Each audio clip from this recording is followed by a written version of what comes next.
Alrighty, team 4, we're going to walk through 4 steps here.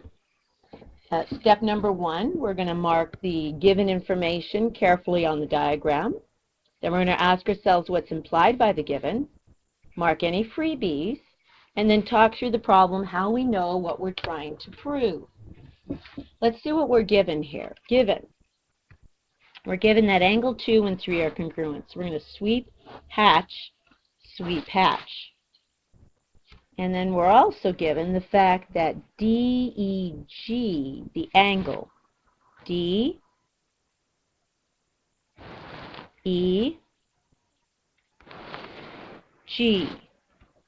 this angle here is congruent to FGE. So we're going to go FGE.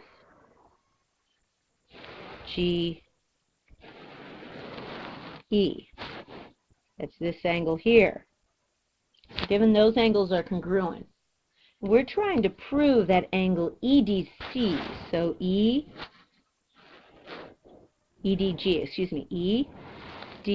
and then going down to G, that's this angle here, and GFE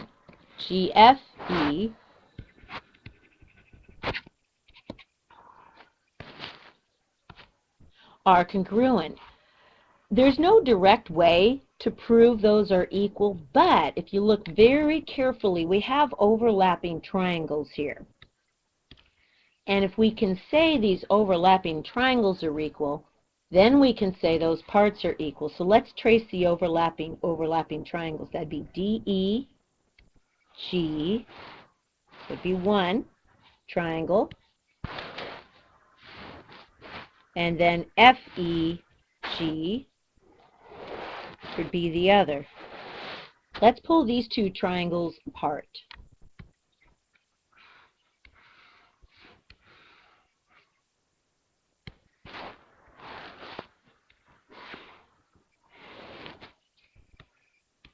And this is going to be DEG, and then up here was FGE.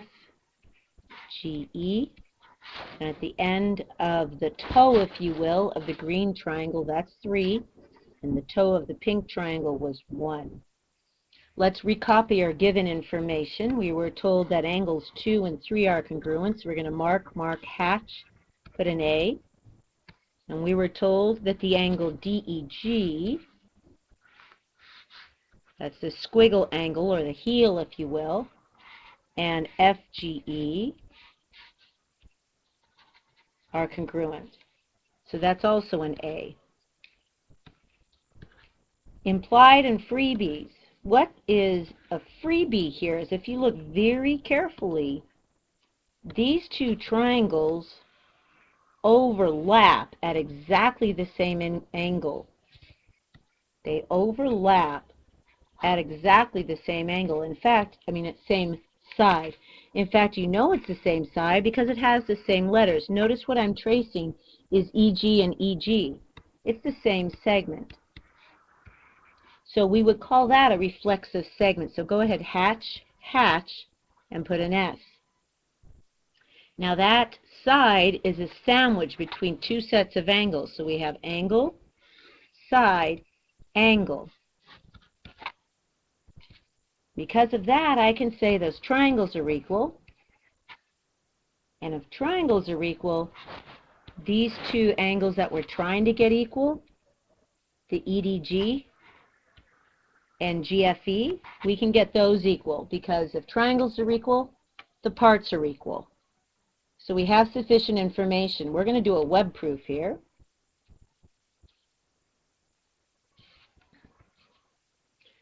We'll start with our two given information.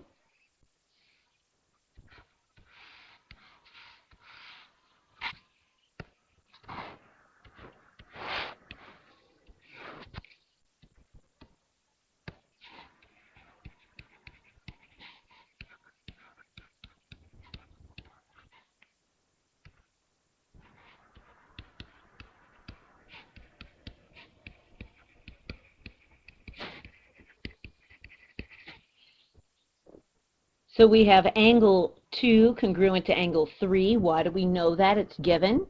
We also know that angle DEG is congruent to FGE. Why do we know that? It's given.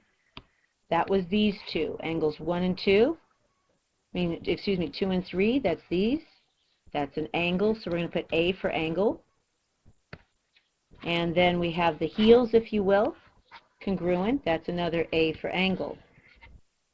And then we had a freebie here, was the fact that EG is congruent to EG.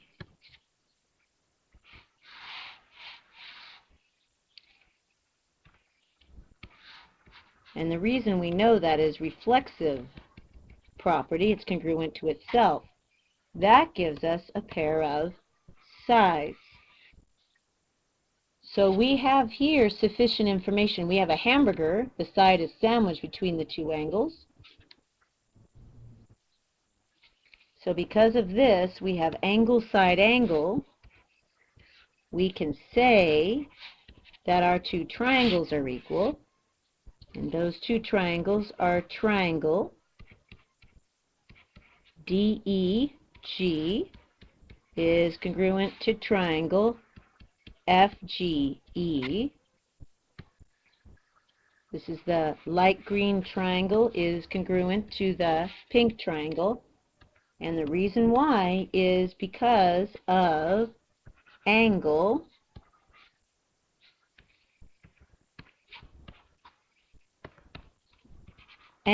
side, angle. That's the triangle shortcut. Now, if the triangles are equal, we can finally say the parts are equal, which is what we're trying to prove, which is that angle D congruent to angle F, or specifically, angle EDG is congruent to angle GFE. And the reason those two angles are congruent is because if the triangles are congruent, parts are congruent.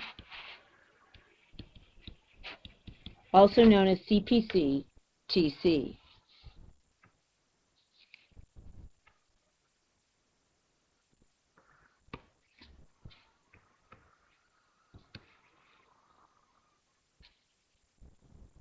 Please be prepared to explain this to your classmates.